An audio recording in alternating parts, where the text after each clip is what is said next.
Hey, it's Gerald from Lakers Fast Break.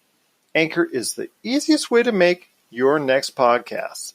It's absolutely free, and their creation tools will allow you to record and edit your show right from your phone or your home computer. Anchor will then distribute your podcast for you so it can be heard on great podcast outlets like Spotify, Apple Podcasts, Radio Public, Google Podcasts, and many more. You can even make money from your podcast with no minimum listenership. It's everything you need to make a podcast all in one place. So download the free Anchor app today or go to anchor.fm to get started on your next podcast.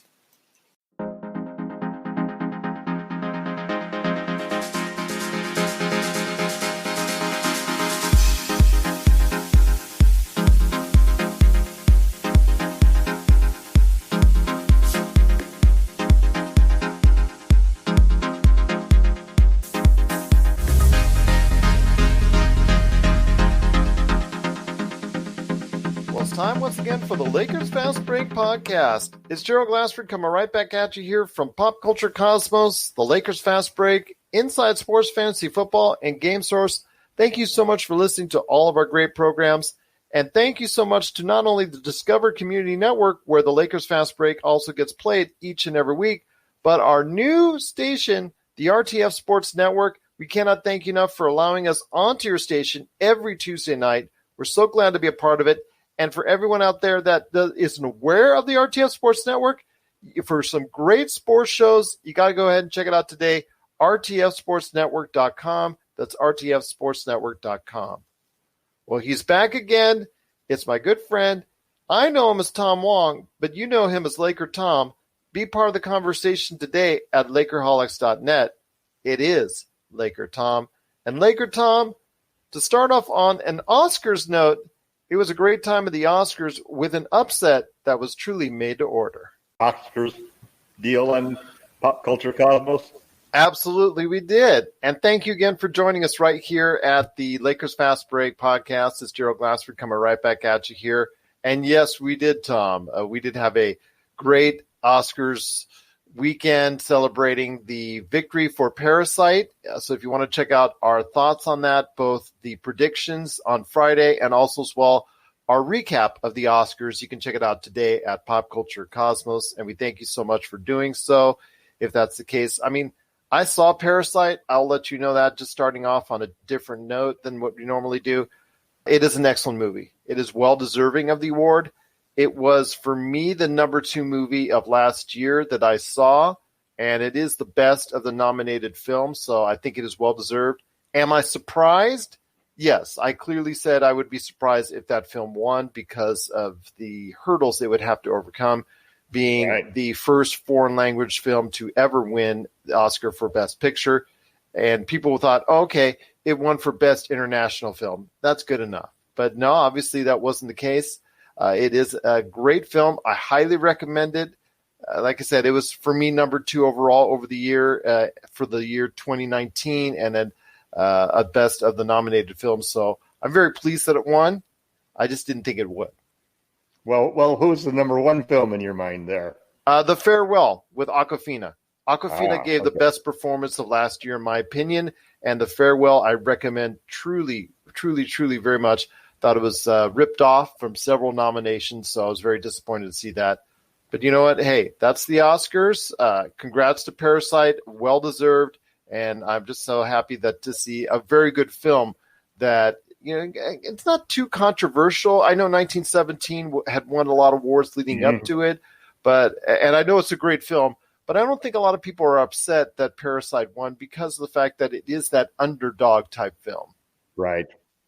All right. Well, I was kind of surprised myself, but I know a lot of people were surprised. It had only won a couple of awards, like Spirit Awards and things of that nature, just leading up to it, and SAG too. I think it had just won a couple of those awards for the most part in 1917, and won the Golden Globes and whatnot. So you know, a lot of people were choosing Parasite. But I will say right now that, speaking of underdogs, the Lakers, after the trade deadline, can be considered a definite underdog over the overall race towards the NBA Finals, because they have now got a little bit even steeper challenge because a lack of activity at the trade deadline has caused a lot of people to shift even further into the camps of the Milwaukee Bucks and also as well the Los Angeles Clippers. But what can I say? It's just, I know we talked about Rob Pelinka getting that extension in January, and I said you had to prove it to me. Well, he hasn't proven it to me yet. And I'm kind of disappointed that they went ahead and got, before everything laid itself out during the course of the season, gave that money out, because I think there should have been some activity at the trade deadline, and unfortunately there wasn't. Yeah, I was I have to admit that I was really shocked that we didn't do anything at the trade deadline. And in fact, I pretty much stirred up the hornet's nest on Lakerholics.net by taking a position that I thought it was a massive mistake. I would have taken a deal for Danny Green and Kyle Kuzma for sure.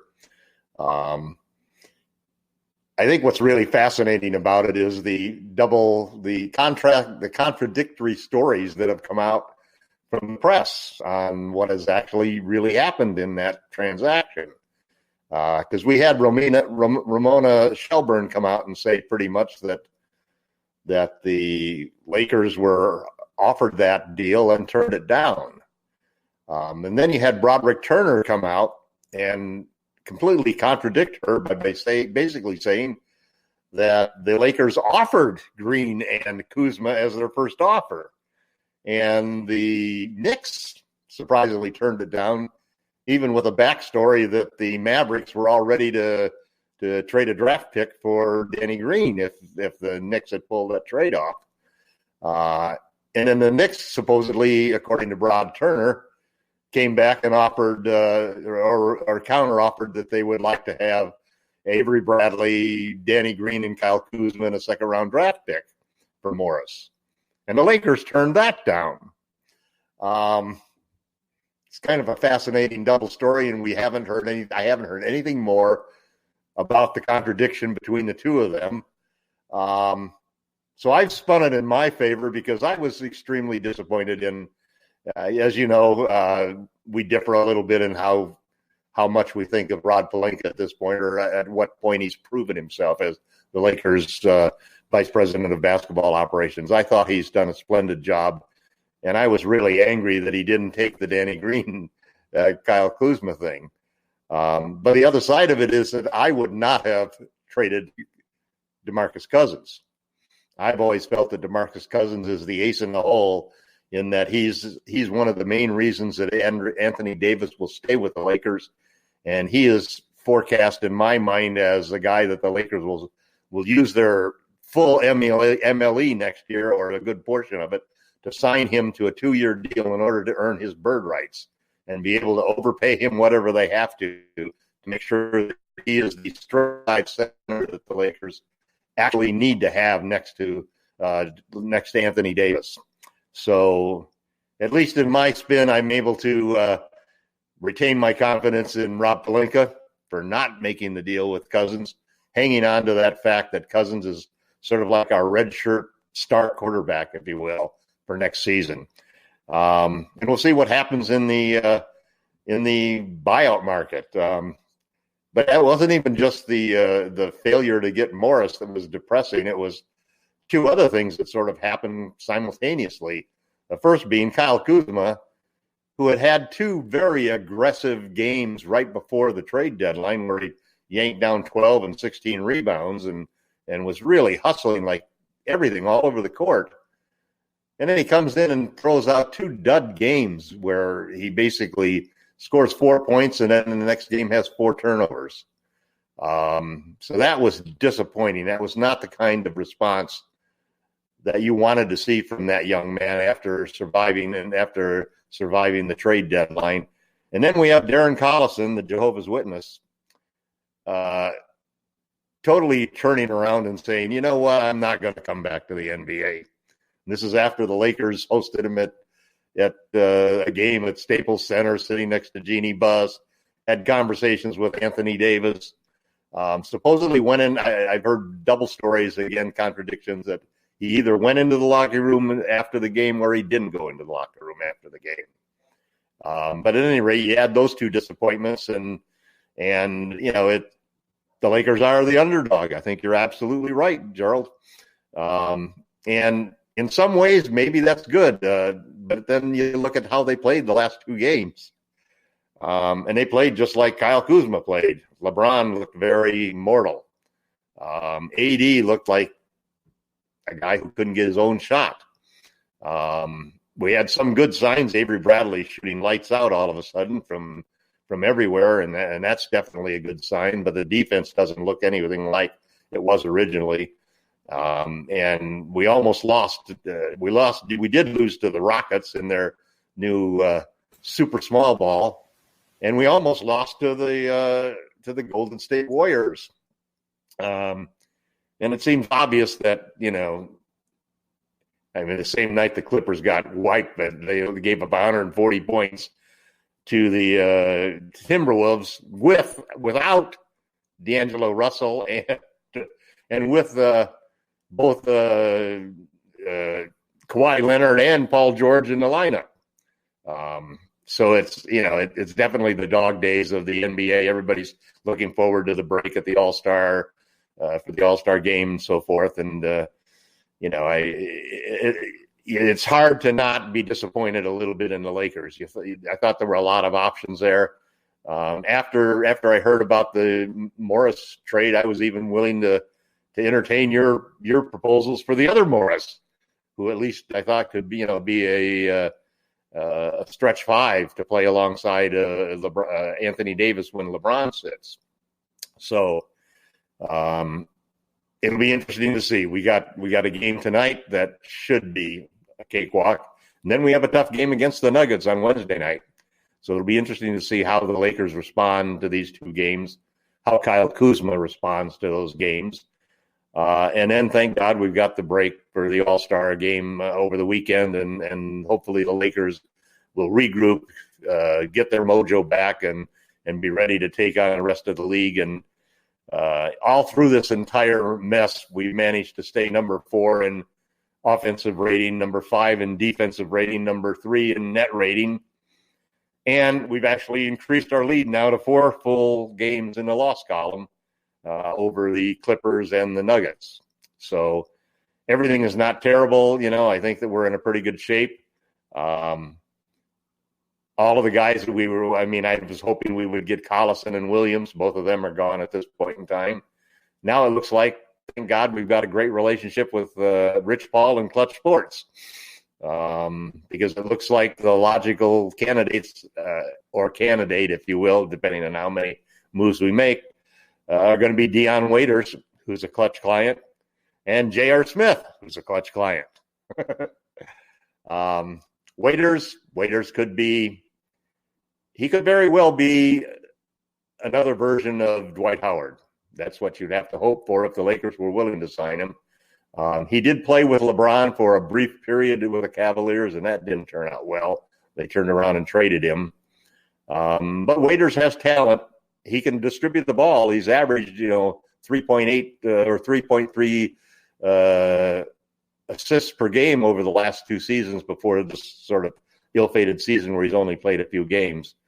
And he can score. He can create his own shot, and he can create for others. He's not a bad defender. You just have to worry about what kind of head he's in. He's sort of like Dwight Howard was, a guy that you just didn't know if he could ever get on the same page as the rest of the team. Has a reputation as a selfish player, and you probably got to watch out for giving him gummies on the plane, and be careful of this whole thing. But if there's a team in the league that can take a player like that and turn him around, I think it's a team with the leadership that you've got of LeBron James and Anthony Davis. And I'm sure that if they do sign Waiters or even sign J.R. Smith, it will only be after Anthony Davis and LeBron James both approve that situation and feel comfortable with doing that. So that's sort of my summary of how I saw the entire debacle of the trade deadline and the Clippers moving ahead of the Lakers, the Bucks picking up Williams, who they obviously had lined up before Williams ever negotiated a buyout. So both of those teams made advances. And then there's an argument to be made that the Miami Heat could be in the playoff picture at this point in time as a possible threat in the East. The Toronto Raptors, you just can't keep ignoring those guys. They keep winning games. They have a versatile defense, a great coach who makes great adjustments. And who knows, in the West, the Rockets are a scary team. If they hit a lot of threes, they can take anybody down in a 7-game series. And the small ball, D'Antoni and Morey are going to go out in a flame of glory, or they're going to go out in a flame of debacle one way or the other. They're putting all their money on the ultimate analytics team. And they've got the right guys to do it, We're signaling the ref for a quick timeout, but we'll be back with more of the Lakers Fast Break podcast. Check out what's been going on with the Pop Culture Cosmos Show and the PCC Multiverse. I see the potential for basically like another Netflix kind of paradigm shift where here comes this other major player. They have a ton of resources. Apple could change the way that entertainment is consumed. They say it's the only time this year that you'll have stars from each brand battling each other, and we know it's not going to be the case, but they like to say that, and more power to them, I guess. Well, it's a big first step, bringing all those superheroes together. There were definitely some parts of the movie that I really enjoyed, and then there were some parts that I thought just kind of fell short of expectation. Part of it has to be something to do with how it's being promoted, and this is a thing where audiences do not agree with critics. That's the Pop Culture Cosmos Show. And the PCC Multiverse, every week on Apple Podcasts. And over a dozen of your favorite streaming and podcasting options. Once again, I'm speaking to Tom Wong. I know him as Tom Wong. You know him as LakerTom. Be part of the conversation today at the site he owns, that is Lakerholics.net. Also, as well, you can check out his great articles. He posts 2 to 3 times a week on Medium, and then it also transfers over to Lakerholics.net. Be part of the conversation today at Lakerholics.net. This is the Lakers Fast Break podcast. This is Gerald Glassford. I cannot thank you enough for being part of today's show. I'm from Pop Culture Cosmos and also Inside Sports Fantasy Football. But I also want to give a big shout out to Discover Community Network, which we're now being played on. You can catch our show there as well.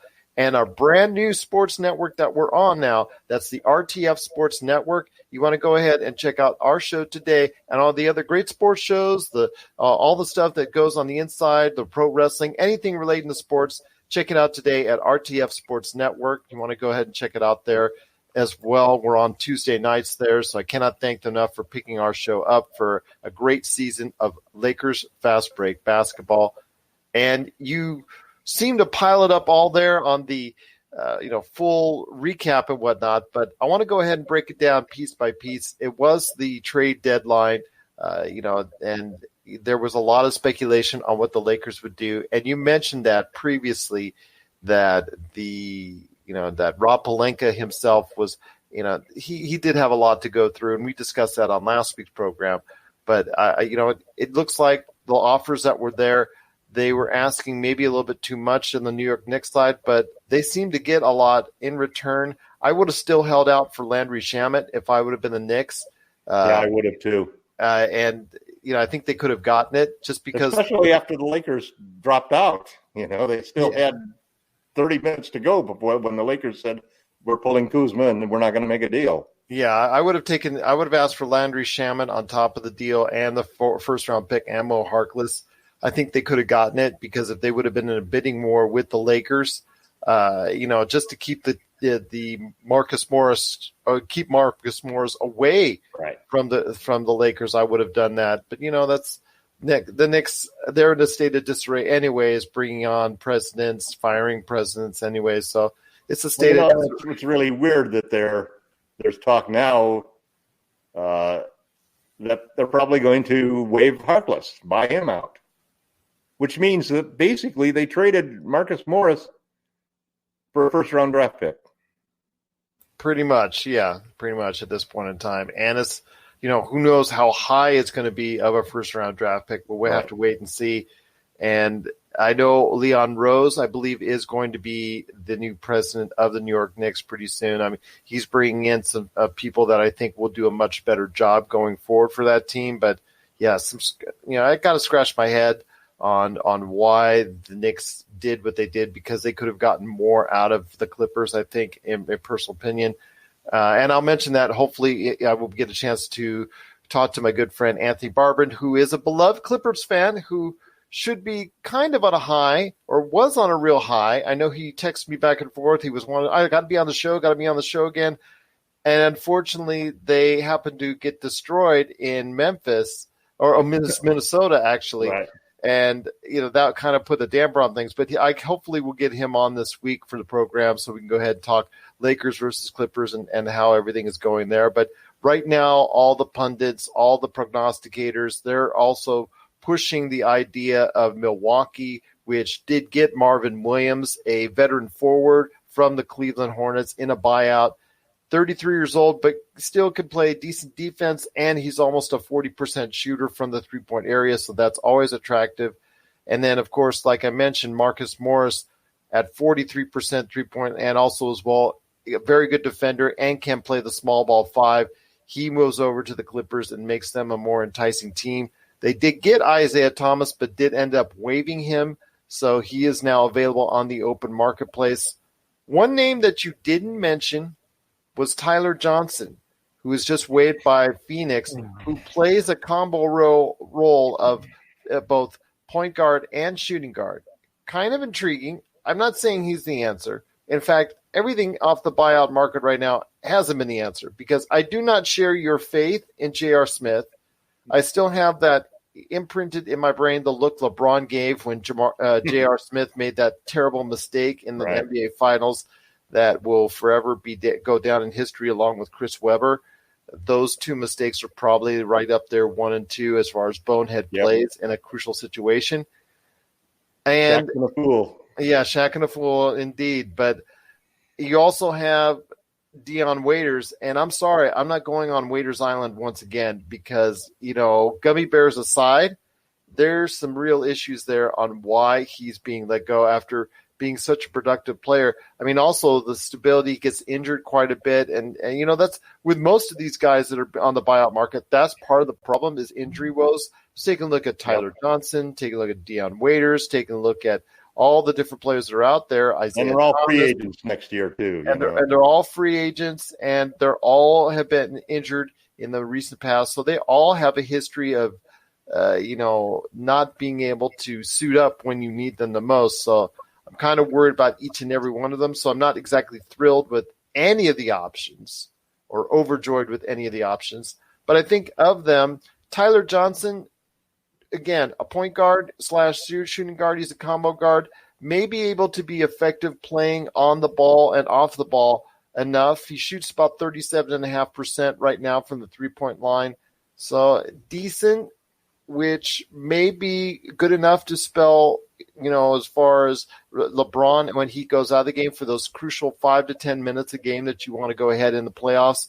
I mean, he may be able to be that playmaker. He's young enough to be that playmaker that the Lakers kind of need, but whether or not he has the ability to do that, I don't know. That remains to be seen. So we're going to have to take a look at that. I mean, your impressions of Tyler Johnson, they're not great with me, but then again, I'm not exactly thrilled by what's on the buyout market at this point in time.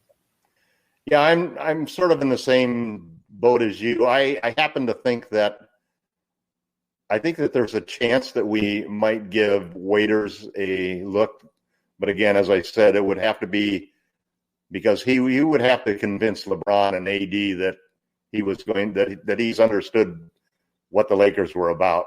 And that's probably a long shot at best. J.R. Smith, I tend to feel the same way as you do, that you have the additional problem that he hasn't played for 6 months. He hasn't played since December of 2018, actually. So it's like 18 months. I think if there's a player out there who might interest the Lakers, the biggest two problems we had was the lack of a second playmaker when LeBron sits, and another bigger wing to guard the top scoring wings on other teams.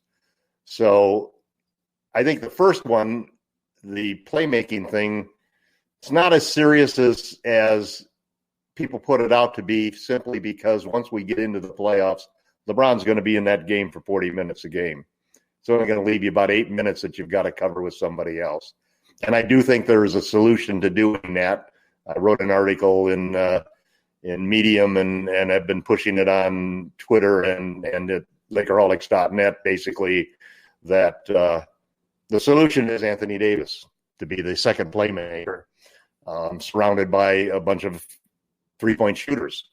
But also I think that the staying on the subject of the defensive wing that we could need, I definitely think that Harkless would be a possible option. I know that the Mavericks feel like they have a lead into him, and the Knicks have not committed that they're going to do a buyout, although they've supposedly told him that if he was willing to do it, they would. He wouldn't have to move. If he could stay in Los Angeles, he can get a measure of revenge. The only reason he was a starter for most of the year for the Clippers was his defense. He's 6'7", 220, long arms, so he's got a good reach, and he's probably a better option for defending a guy like Kawhi Leonard than Danny Green is, or KCP, or any of the other defenders that the Lakers have. He's got a little extra height and size to do that. And right now, he's really the only buyout candidate that I think could have an impact on the Lakers at this point in time, other than possibly Waiters, if he was able to somehow recreate the same pathway that Dwight Howard did.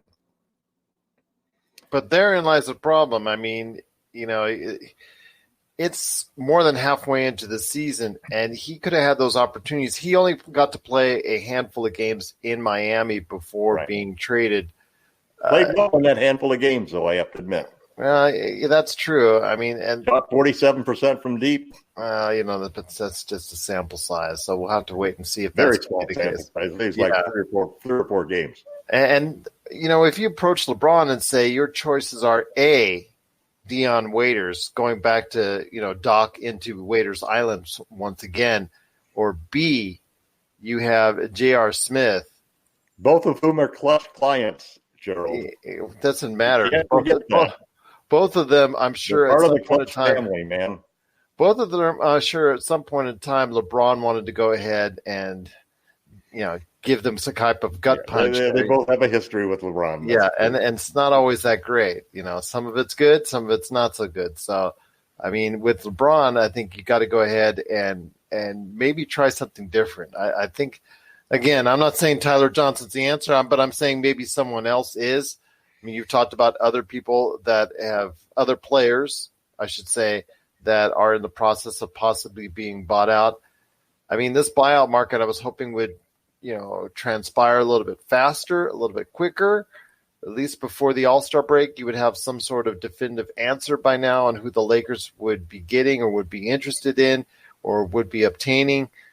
But, yeah, the fallout from Darren Collison deciding not to be a part of either the Lakers or the Clippers, that's a killer.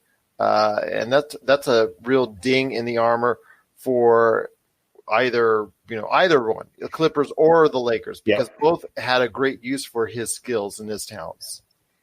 Yeah, I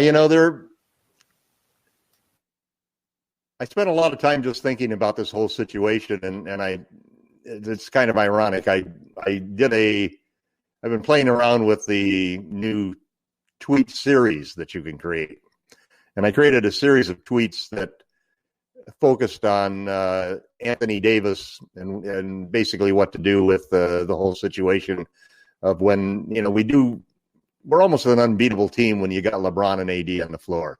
The net ratings are just off of the roof.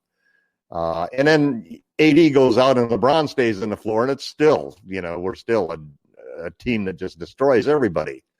The problem comes that when you put LeBron sits and AD comes on the floor, we actually have a negative rating. This is with a top 5 player on the team. And a lot of that criticism, I think, has to go to Frank Vogel for the adjustments that he's made. Vogel, at the start of the year, when he was first talked about as a coach, a lot of people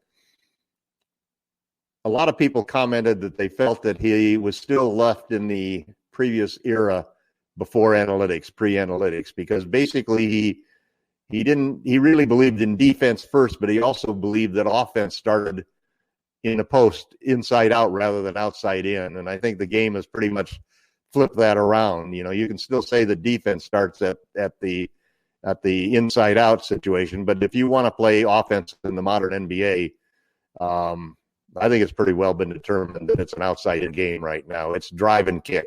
It's getting open 3 points or attacking the basket. And Frank, while he has embraced that and said that he's changed his philosophy in that respect, what still remains is that he comments about some players like Rajon Rondo, that basically he doesn't go entirely by the statistics when it comes to a guy like Rondo. And when you go back and look at the problems that the Lakers have had when AD has been going solo, a big problem has been it's always with Rondo as the point guard.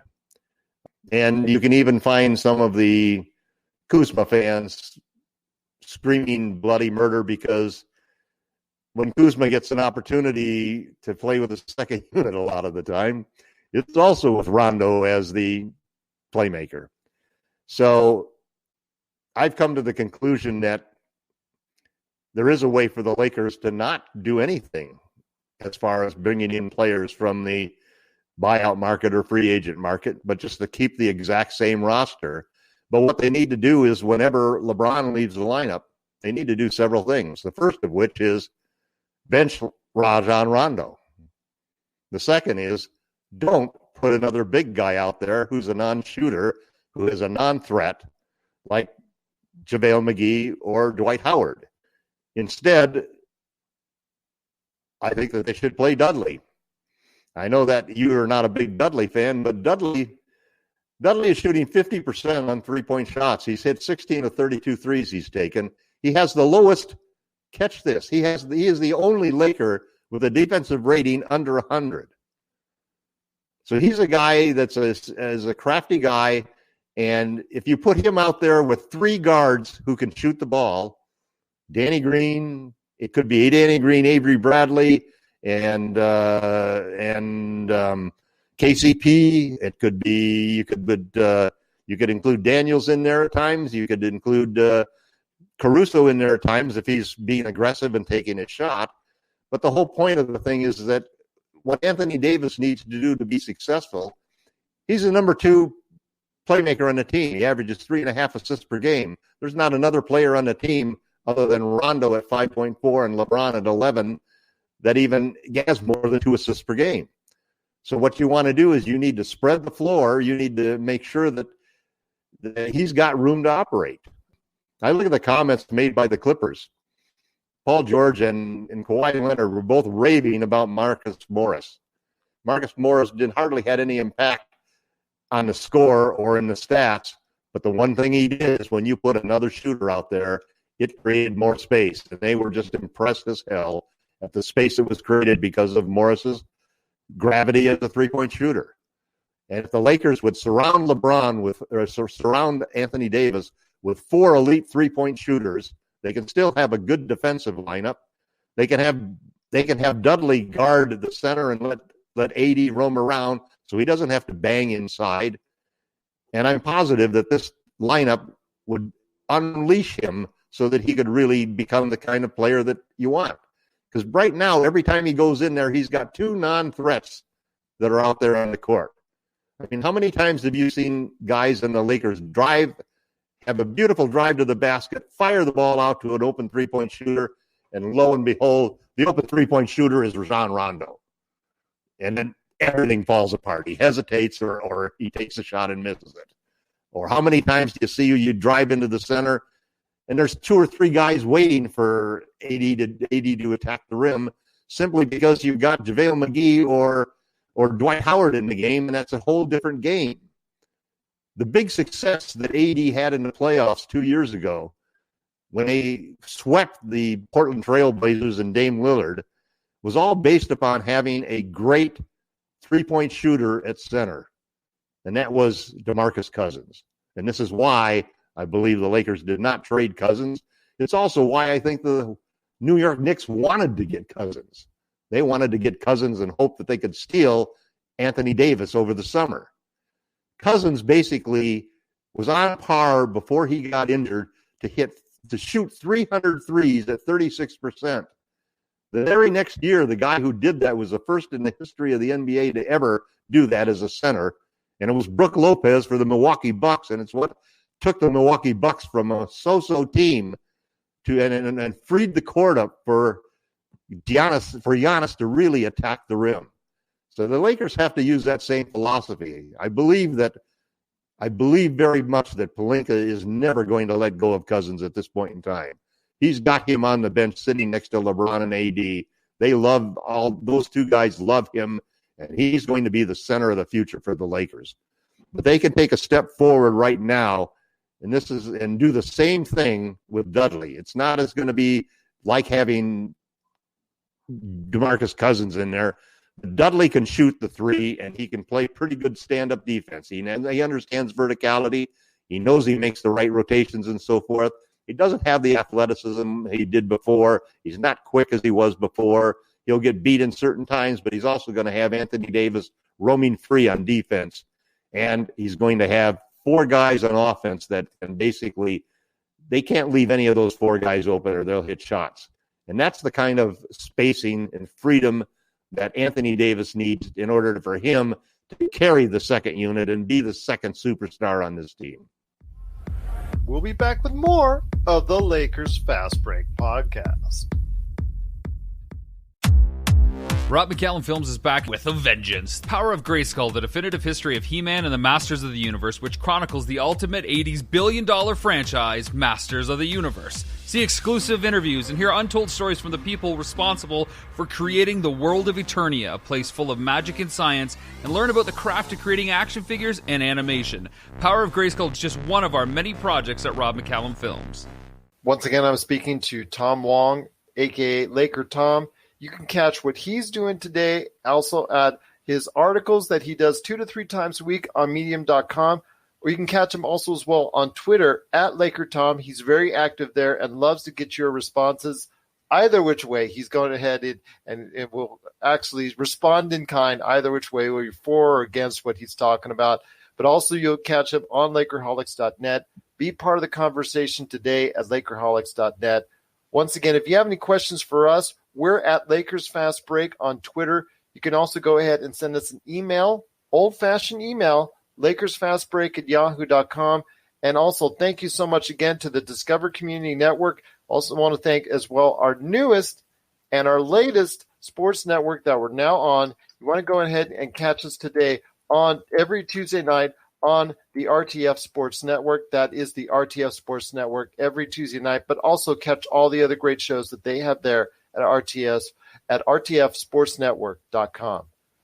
Well, my friend, I tell you what, things have to improve with the Lakers overall as far as their standard of play, because their defense, which was their calling card the first portion of the season when they got that gaudy record, and you and I were living high off the hog, and everything was great and everything was dandy, that seems to have gone away with both the Lakers and the Clippers. I mean, they've been very porous, both of them defensively in the past couple weeks. I've taken great notice with this.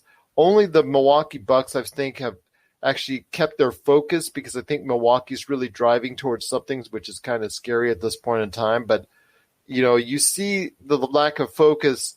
Some bad habits, I think, has been talked about a lot when it comes to what we're seeing on screen. A lot of analysts are saying that there's a lot of bad habits that they're doing at this point in the season. That happens over the course of an 82-game season, which is unfortunate, especially for Lakers fans.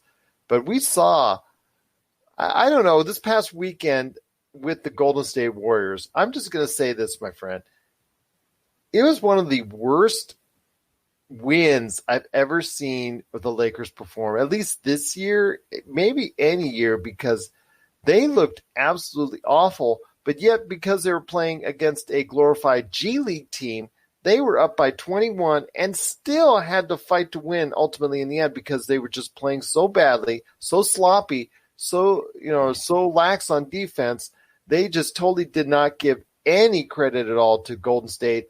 And the thing is, again, as I've told you, this comes around to what we'll probably be seeing later this year, not this season, but later this calendar year, when Golden State gets all of its guys back and all those young guys, all those G Leagues that, players that they've signed to contracts, they're going to be getting that kind of experience, and they're going to round out what could be a very decent bench and a very cheap bench for them going forward that could be ready to play hard when all the main guys come back, which could make Golden State scary. So I've got another point to lead into this, but I want to hear your thoughts when it comes to the Lakers this past weekend and how they need to snap out of it because, playing against a Golden State team like that in that way, in that bad, isn't going to get it done on virtually any other team. Well, if you look at the two games that they played after the trade deadline, I think the first problem started with the game against the Rockets. That should have been a game where you knew the Rockets were going to come out and try to shoot 60 or 73s, okay? And for old school NBA fans who think that the three-point shot has changed the game in a negative way, you still have to understand that 3 points counts more than 2 points. And you cannot have a differential of made 3-point shots of 10, which the Lakers did. I mean, they made 10 more 3-point shots for the Rockets equals 30 more points. You can dominate the boards and do whatever you want to do. It's almost impossible to make up 30 points. Now, the next night, the one thing they did better against a poor team, the Warriors, was they at least won the 3-point battle by 3 points, 14-13. It dominated the boards. They killed them on the boards, but the problem was turnovers. We had so many turnovers, we gave them 11 points in turnover differential, and we had about 12 points in free throw differential. The Warriors made 12 more free throws. LeBron hardly ever gets to the line, and that's really just a total crime in and of itself. If the refs would give him the little bumps that all of the other superstars seem to get, that Harden seems to get no matter what you do, they would be fine. But the combination of LeBron was mortal LeBron. You talk about playoff Rondo. Well, one thing we can't have happen for the Lakers is if we don't have superstar LeBron, we're in trouble. Because AD still basically is putting up numbers, but, it's just like it was, to be honest, in New Orleans. He put up a lot of numbers, but you didn't win a lot of games because of those numbers.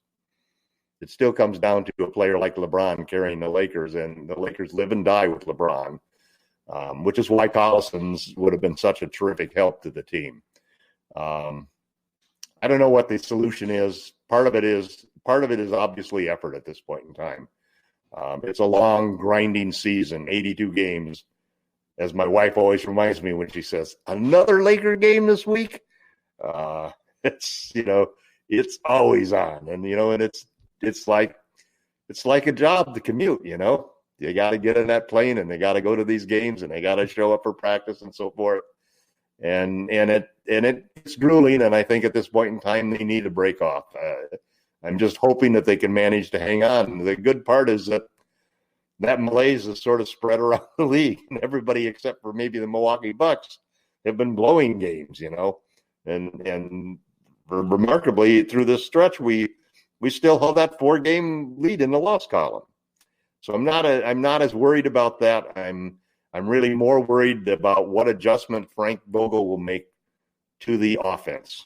I think that we'll get our mojo back defensively. I think that the big key is what do we do when AD goes solo? Do we still stick him in with a big man down in the dunker spot and with Rajon Rondo running the offense? If we do that, boy, it's going to be a long season. I think that we could even lose our home court advantage if we continue to do that, because the plus minuses are so negative when Rondo's running the offense that, it's like a handicap.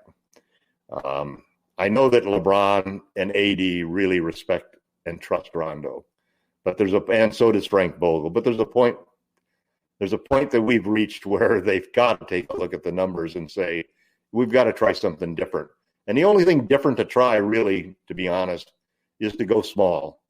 And even if AD doesn't want to play center, put somebody else in there. Bring up Kaycock from the G League and let him be the small ball center. Do something to keep the team going when LeBron sits down. Otherwise, I think it'll be a struggle. We may lose home court advantage, or we may wear LeBron out by the time we get to the playoffs. And neither one of those is a solution for us to head into the playoffs in the right step. So right now it's all on Frank Vogel's head as far as I'm concerned. He needs to make some adjustments, and he needs to come to some reality about Rajon Rondo. You can bet that Rondo was just probably thrilled that Collison wasn't going to join the team. He's probably the only guy on the team who was thrilled that Collison wasn't going to join, other than maybe Troy Daniels, who thought he might get cut. I don't think we have to cut anybody, but we definitely need some help from our coaching staff. And I would say this also applies to Kyle Kuzma. Kuzma's got to start showing something. He's got to start showing some fire and come out there and start to play the way that we expected him to play. If we don't get a contribution from him, it's going to exacerbate the impact of not signing anybody and not making a deal at the trade deadline. And he's a talented player. We need something from him going forward, a lot more than what we're getting at this point in time. And I think part of that problem is also on Frank Vogel. It's the combinations of where he's putting him. I don't think he's a good enough three-point shooter at this point in time that I'd put him out there with the four guys that I'd surround AD with. But maybe we've got to put him out there because at least he'll have more room to operate at that particular time. The truth of the matter is that he's probably better playing with LeBron than without him, because he's really not a guy who gets his own shot. He's a guy who can make great cuts to the basket and so forth. I'd like to see him put an aggressive rebounding stance on like he did during those last two games before the trade deadline. He did an impressive job hustling on the offensive glass and defensive glass for rebounds. But again, certain players have certain strengths and weaknesses, and it's up to the coaching staff to find the right situations in order to emphasize their strengths and minimize their weaknesses. And Frank Vogel, I think, has done a terrific job coaching the Lakers, but the job's not done yet. And he needs to make the right moves as we go for the rest of the season in order to hold on to the home court advantage and see what happens. Right now, it looks like if the standings held, we'd be playing the Grizzlies in the first round, then either the Mavericks or the Rockets in the second round, and obviously the Clippers in the Western Conference Finals, and I think either the Bucks or the Raptors or the Celtics, maybe even from the East. The Celtics keep playing well.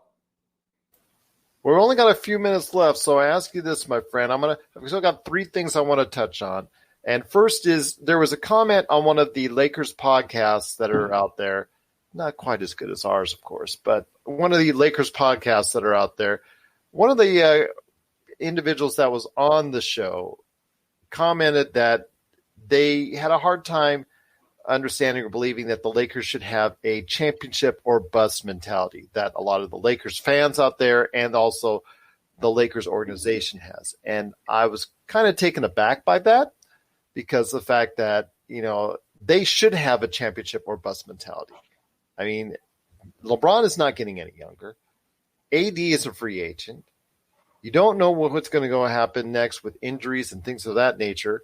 And again, I will mention, as I've already mentioned to you several times over the course of the season already, Golden State gets healthy And you also have these other teams. I mean, you look at the top, let's say the top 7 teams. Let's throw out Memphis right now because Memphis is still a team that's growing, is on the way up, and they've got a great future going forward for them. You've got to take a look at these 7 teams, and maybe you can throw out Oklahoma City because they'll be doing some reshuffling because of some free agency and things of that nature. So let's take these 6 teams. Those 6 teams, top 6 teams in the West right now, they're not going to go ahead and intentionally take a step back. They all are going to take steps to go ahead and improve upon what they're doing right now. Plus, again, like I said, you got Golden State. You have Portland, which obviously with the veteran nature that they have, will try to go ahead and make improvements and tweaks as well. So, yes, there should be a championship or bust mentality because the West is only going to get more contested, only going to get a lot more problematic for the Lakers going forward. I'm not even talking about now or for the rest of the season. I'm talking about going forward because you never know what's going to happen. You don't know that Giannis is going to land here in 2021.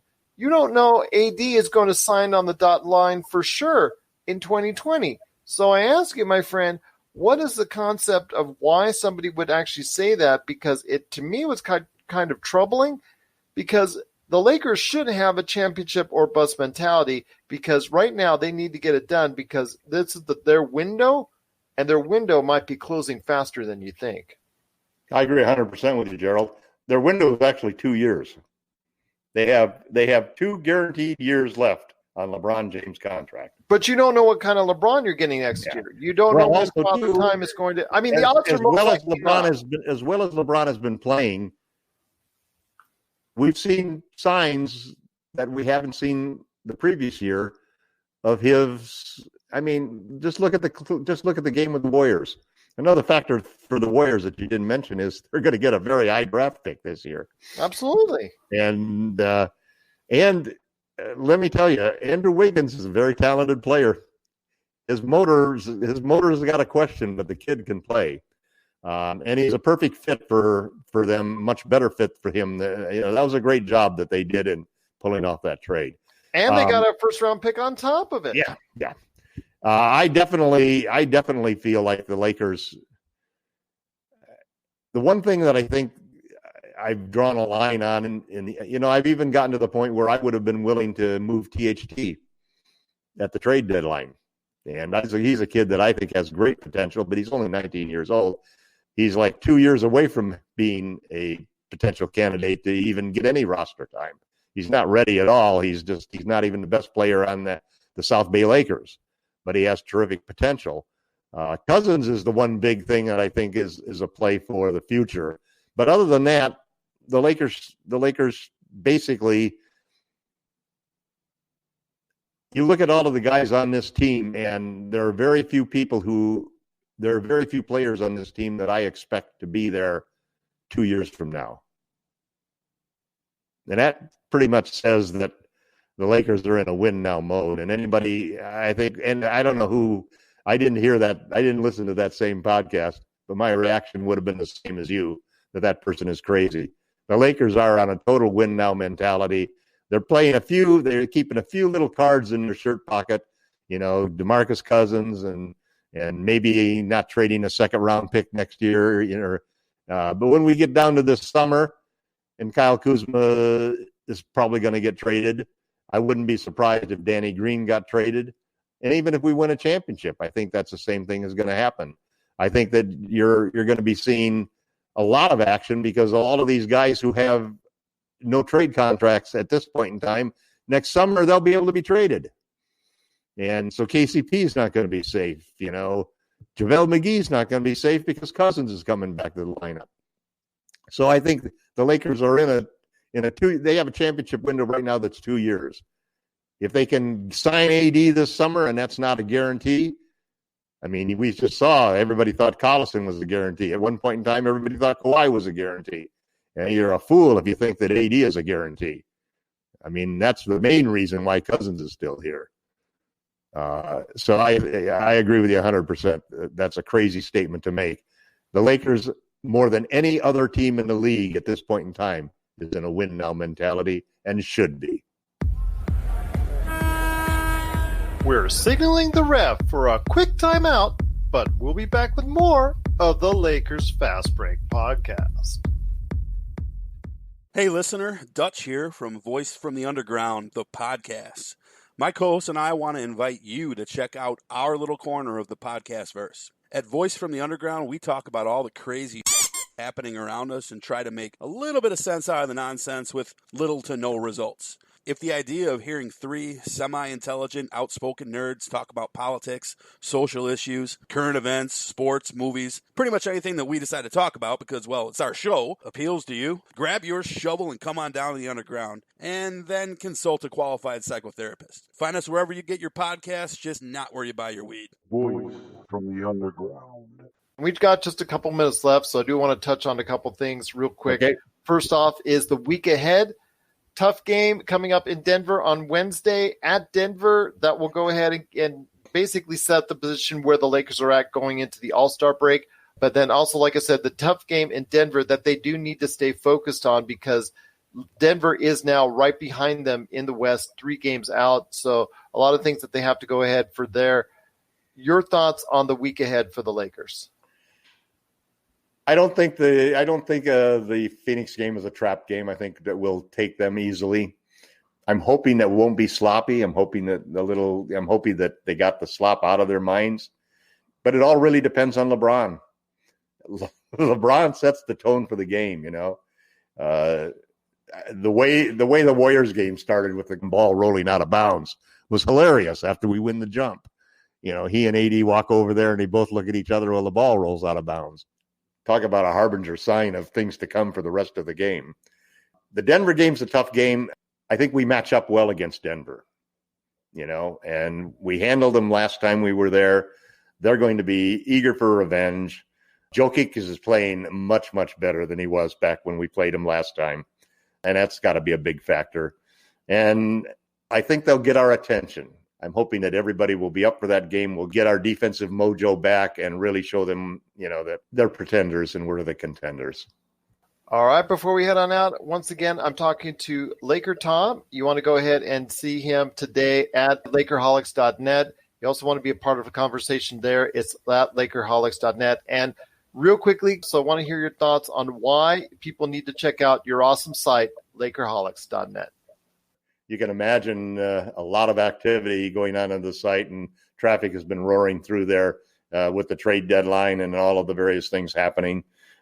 Laker fans are, you know, having a lot of mixed feelings right now. There's a lot of people who are angry at not doing anything at the trade deadline. There are others who are angry at Kuzma for not playing well, and then others who are angry at fans who are angry at Kuzma for not playing well. Almost everybody's angry at Rondo. So that's at least one unifying theme throughout the whole thing. We're worried about human LeBron, you know. You want to have super LeBron. Everybody's a little concerned about how the defense has been going. But that leads to good conversations, and things have still remained very civil. So it's a place where you can still come and have got a fun, regardless of what your opinion is, which side of the argument you're on. You'll still get a lot of respect from the people for what you have to say. And that's, I think, what makes the site really unusual for a fan site. It's not a barstool, barroom type atmosphere. Instead, it's an intelligent atmosphere where people are backing up their statements with logical conclusions and some good statistics and still a lot of good faith in the Lakers' existing roster. I think everybody there still feels that we're going to be first in the West and have home court advantage. Most of them are intelligent enough to accept the fact that, hey, the Clippers may be the favorites at this point in time. But in the end, I think that it comes down to the fact that we still have LeBron James and Anthony Davis and a good, talented roster, a good coaching staff, and a good front office. We may not have agreed with everything that the front office and coaches have done or the way that the team has responded in the last couple of games. But we're here for the long haul, and all of us bleed purple and gold. Things will be okay. Once again, that's LakerHolics.net. You got to be part of the conversation today at LakerHolics.net. Well, for us, again, if you have any questions, it's at Lakers Fast Break on Twitter. Also as well, LakersFastBreak@yahoo.com. It is going to be another interesting week to see if the Lakers make any changes. They pick up anybody off the buyout market. We'll be tracking it for you right here, Lakers Fast Break on all of our social media, Facebook, also as well, Twitter, and all the 9 yards. So check it out today. Be part of it at Lakers Fast Break. I'll tell you what, Tom, it's a very interesting time indeed for the Lakers. They should continue that championship or bust mentality as we head into the All-Star break. I'm looking forward to it and seeing what's going on with the Lakers going forward after that. And I'm also hoping that they'll avoid any gummy bears on the way out. So here's hoping that the Lakers will go ahead and make the right decisions going forward, that they'll go ahead and have a focus again on defense. And we'll be coming back with LakerTom and talking about all the great things coming up for the rest of the season right here at the Lakers Fast Break Podcast.